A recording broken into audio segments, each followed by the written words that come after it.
तक आपने सुना कि कावेरी जी अपनी तीनों बेटियों ईशा, मोहिनी और सुहाना की शादी 3 घर जमाई लड़कों के साथ करवा देती है। उन्हें लगता है कि ये लड़के शायद घर का कामकाज संभाल लेंगे, लेकिन उनके तीनों घर जमाई बहुत आलसी थे। वो नौकरी भी नहीं करते थे और बाहर का काम भी नहीं। कावेरी जी ने अपनी बेटियों से कहा कि वो प्रेगनेंसी का बहाना बनाकर अपने पतियों को सबक सिखाए। अब सुनिए आगे। मम्मी, आपने जैसा कहा था हमने वैसा ही किया, लेकिन देखिए ना, विवेक का हाल तो वैसा का वैसा ही है। घर में ना सुबह का नाश्ता बनता है और ना खाना। नौकरी पर जाने की बात करूं तो खाने को दौड़ते हैं मुझे। हाँ मम्मी, मैंने भी सुमित को कितनी बार कहा कि अगर नौकरी नहीं करनी तो कोई छोटी सी दुकान ही खोल लो, घर का खर्चा कैसे चलेगा। देखो दोपहर के 12 बजने आए और जनाब अभी तक सो रहे हैं। हाँ मम्मी, ईशा और सुहाना ठीक कहती हैं। अविनाश का भी यही हाल है। जब मैंने अपनी प्रेगनेंसी के बारे में कहा तो मुझसे कहने लगा, अरे दूसरी लड़कियां तो 9-9 महीने तक नौकरी करती है, बस डिलीवरी के टाइम छुट्टी लेती है। मोहिनी, तुम भी नौकरी करो। अब मुझे कहाँ नौकरी मिलेगी।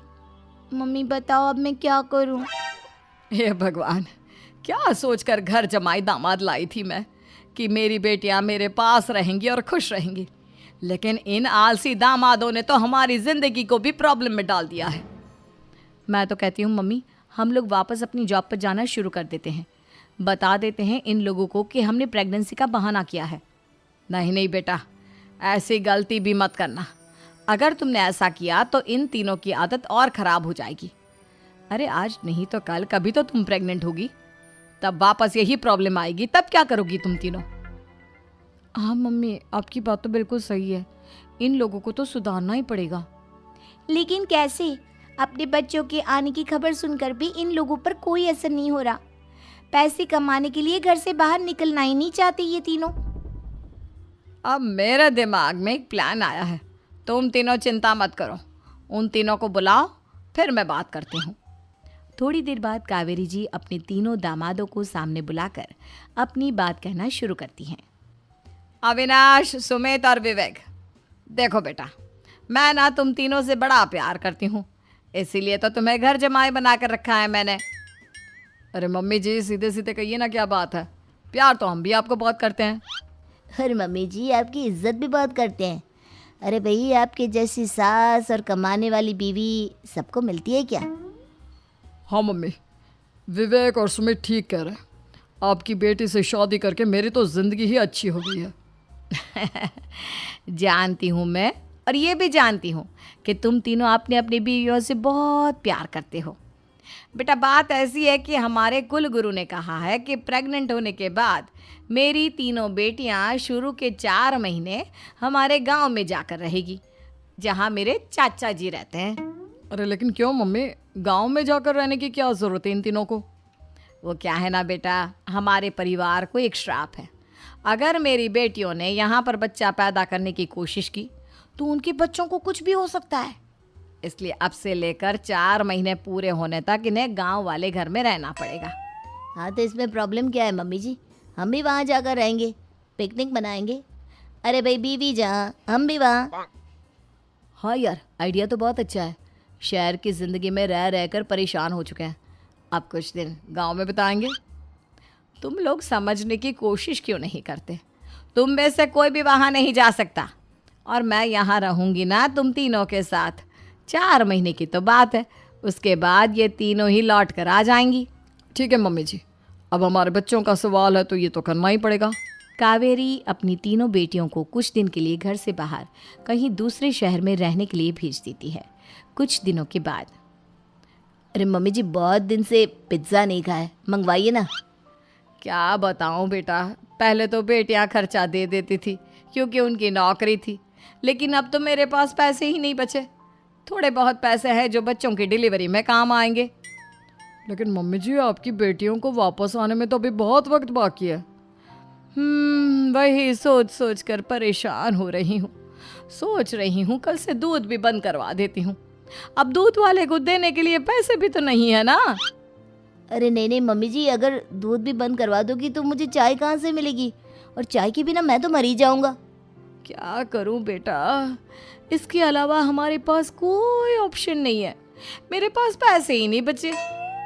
इस तरह कावेरी जी धीरे धीरे अपने तीनों दामादों को पैसे देना बंद कर देती हैं और घर में खाने पीने की चीज़ें लाना भी बंद कर देती है।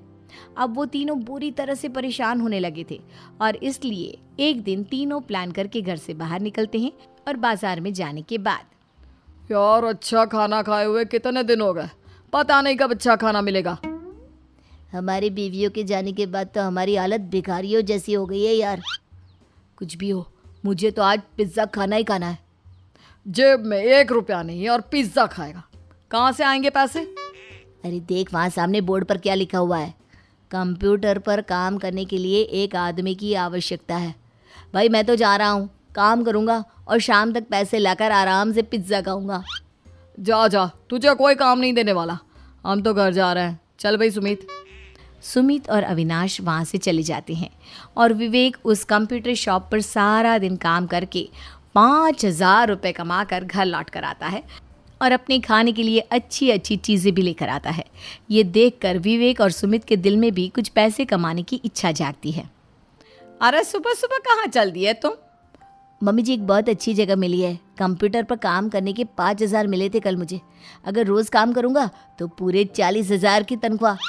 अरे वाह, ये तो बहुत अच्छी बात है दामाद जी, आपको जाना ही चाहिए। सुमित और अविनाश विवेक को इस तरह तरक्की करते देखकर परेशान हो जाते हैं और वो दोनों भी काम की तलाश में निकल पड़ते हैं। धीरे धीरे उन दोनों को भी काम मिल जाता है। अब कावेरी के तीनों दामाद छोटी मोटी नौकरी करके अच्छा पैसा कमाने लगे थे। एक दिन कावेरी उन्हें अपने पास बुलाती हैं। अरे वाह, विवेक 40,000 कमा लेता है, अविनाश 60,000 और सुमित तुम भी 40,000 के आसपास कमा ही लेते हो। कुल मिलाकर तुम अच्छे खासे पैसे कमा रहे हो बेटा।